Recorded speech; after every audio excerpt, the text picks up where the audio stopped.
Let's piss some people off.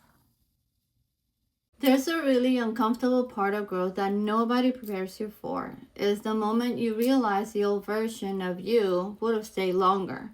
Stayed in the relationship longer, stayed in the conversation longer, stayed quiet longer, explained yourself longer, overextended longer, tolerated more, carried more emotionally, betrayed yourself longer just to keep the peace.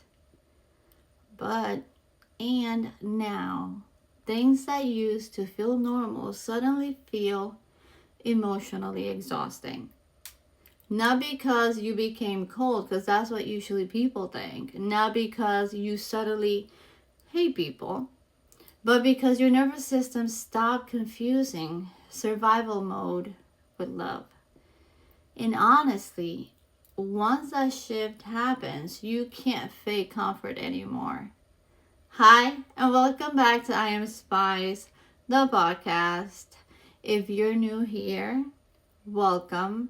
And if you have been here with me for a while, you know how things are. This is where we talk about the real things, the things people feel deeply, but don't always know how to explain out loud. Now take a second to subscribe, like, and share this episode with somebody who might need this conversation because honestly, I think a lot of people are quietly going through this excess stage emotionally right now. And today, I just want to sit down and talk to you honestly because I think one of the strangest feelings in the world is realizing you've emotionally outgrown things you once thought you could tolerate forever. And when you come to that realization is quite weird because part of you feels proud of your growth, but another part of you feels sad about it too.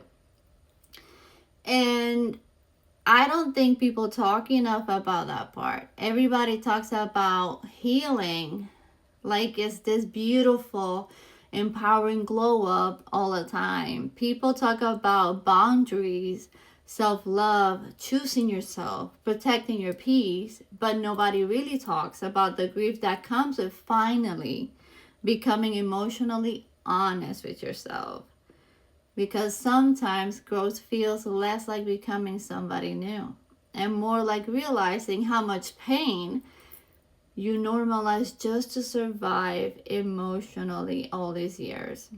And honestly, I think a lot of us became experts at emotional survival. Guilty as charged. We learned how to overadapt, how to overexplain, how to read the room constantly, how to keep the peace, how to emotionally carry relationships, how to make excuses for people, how to suppress our own needs just to avoid conflict or distance or disappointment. And for a long time, we thought that meant we were loving people correctly, but honestly, I think a lot of us were just emotionally abandoning ourselves slowly. And the hard part is that survival mode can make unhealthy things feel very normal. You get used to inconsistency that consistency almost feels suspicious. You get so used to emotional chaos that peace feels unfamiliar. You get so used to carrying everything emotionally that the rest starts making you feel guilty. And then one day, something shifts inside of you. And it's not going to shift dramatically, it's not going to be over time. Your body just gets tired.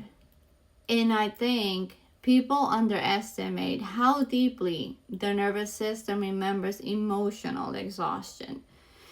Because once your body experiences real peace, real calm, real emotional safety, something changes inside of you. Your tolerance totally changes. And suddenly things that you used to brush off start feeling heavier. Not dramatic, just exhausting. I've been there a lot of times myself. You start noticing how drained you feel after certain conversations, how tense your body feels around certain energies, how emotionally tired you feel after constantly over explaining yourself, how much anxiety you carry trying to keep everybody around you comfortable. And honestly, I think that's the part that catches people off guard the most when they're in this journey of healing, because externally your life may still look like the same, but internally everything feels different now. And that creates this weird emotional disconnect where people around you may not even understand why you're changing. They just feel the shift because the old version of you was easier for everybody else. They just had gotten used to you. The old version of you tolerated more, stayed longer, accepted less, didn't care, explained more, overextended more, made people more comfortable. But she was slowly becoming exhausted. And I think sometimes people don't necessarily miss you, but they miss their access to the version of you that abandoned yourself to keep the relationship functioning. That realization can be really painful to sit with, because now you start seeing dynamics differently. You cannot see it. You start realizing how much emotional weight you were carrying silently, how much of yourself you minimized, how much effort you were putting into maintaining emotional closeness, how often you ignored your own discomfort just to avoid upsetting people around you. And once you become aware of that, it becomes really hard to comfortably participate in those same patterns again. That's the weird thing about awareness. Once you truly see something clearly, your body cannot pretend not to feel it anymore. And honestly, I think that's why growth can feel lonely at sometimes. It's okay, because people around you may think you're becoming distant when really you're just becoming honest. You're becoming honest about what drains you, of what hurts you, of what feels one-sided, what feels emotionally unsafe, what feels performative instead of genuine, what no longer aligns with the version of yourself you're becoming. And I also think that a lot of people feel guilty during this stage. Guilty as charged as well. They start questioning themselves. And there's a lot of questions that come to your mind. For example, am I being too cold? Am I isolating? Am I changing too much? Why do I suddenly need more space? Why do certain conversations exhaust me now?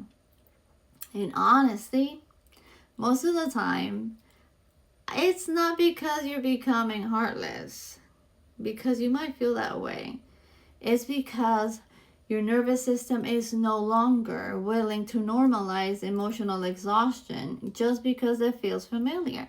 That's a huge difference, because familiarity and safety are not always the same thing. And I think a lot of us confused those two things for years. Some people stay attached to chaos not because chaos feels good, but because chaos feels known, and there's comfort in what feels familiar, even when it hurts you. That's why growth feels so uncomfortable sometimes, because now you're standing between two identities. The old version of you and the version of you you're slowly becoming. And honestly, that in between stage feels lonely as hell sometimes, because part of your part of you misses the familiar version of yourself. Even if she was exhausted, even if she overgave, even if she tolerated too much. Even if she emotionally disappeared inside of relationships, sometimes she was still familiar, and familiarity can feel emotionally safer than transformation sometimes, and everything that you have to go through. That's why people usually tend to go backwards. Not always because the old situation was healthy, but because the old identity attached to it felt emotionally known. But eventually, something inside of you starts valuing peace differently. You stop attract you stop feeling attracted to intensity all the time. You stop wanting to prove yourself constantly. You stop chasing emotional reassurance from people who give it inconsistently. You stop forcing conversations that naturally flow less and less. You stop wanting to beg for emotional understanding. And honestly, I think that's growth too. Not becoming emotionally cold, just becoming emotionally tired of abandoning yourself. And I think that deserves more compassion than shame. We usually shame ourselves for that because healing is not becoming perfect overnight. Healing is slowly teaching your body that peace is safe too.